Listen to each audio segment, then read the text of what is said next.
পুরো ভদ্রলোকের ছেলে এত রাত করে বাড়ির বাইরে থাকে না। ভদ্রলোকের ছেলে হতো রাত 12টার পরে বাইরে থাকতাম না। আফসোস, ভদ্রলোকের ছেলে হতে পারলাম। রাত 12টার পরে বাইরের লোক নিয়ে ড্রয়িং রুমে মদ খাওয়ার আগে আপনার ভাবা উচিত এই ঘরে আর না থাকে। এই আমার সাথে আমার মুখে মুখে তর্ক করার সাহস তুমি কোথায় পেয়েছো? আপনাকে নিয়ে কথা বলার সাহস আমার নাই, কিন্তু উচিত কথা বলতে সাহস লাগে না। জিন্নাত, এই জিন্নাত, তোমার ছেলে সব কি বলছে? কি বলবে উনি? শিখে দাও না।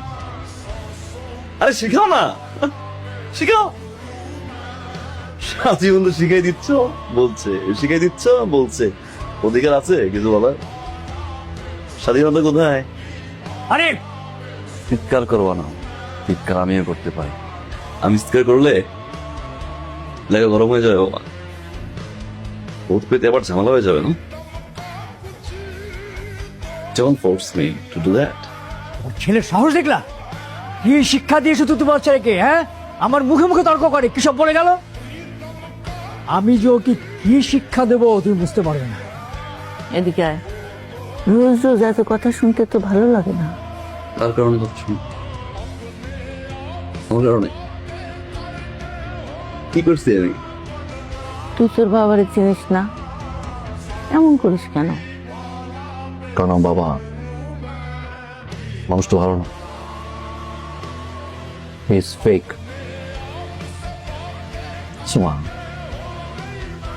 একটা মানুষ সারাটা জীবন মানুষের টাকা মেরে ব্যাংকে পুরো ব্ল্যাক মানি দিয়ে ভরে ভদ্রতার চাদর পরে কিভাবে মাত্রেসের সামনে বলে মানুষের সেবা করতে চাই?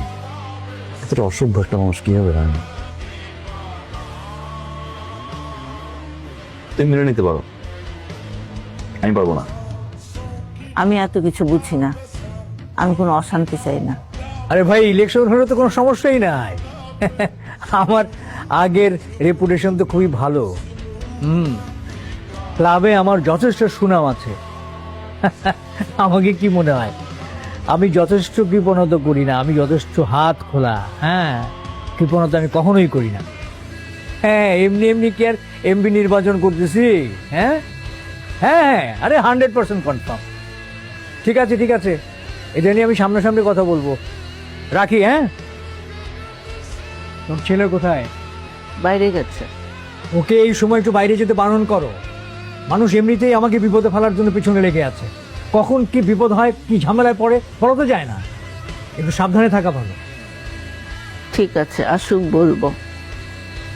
বলাটা বলার মতো বইলো, কিভাবে বলো? হ্যাঁ, যে তোমার কথা শোনে না?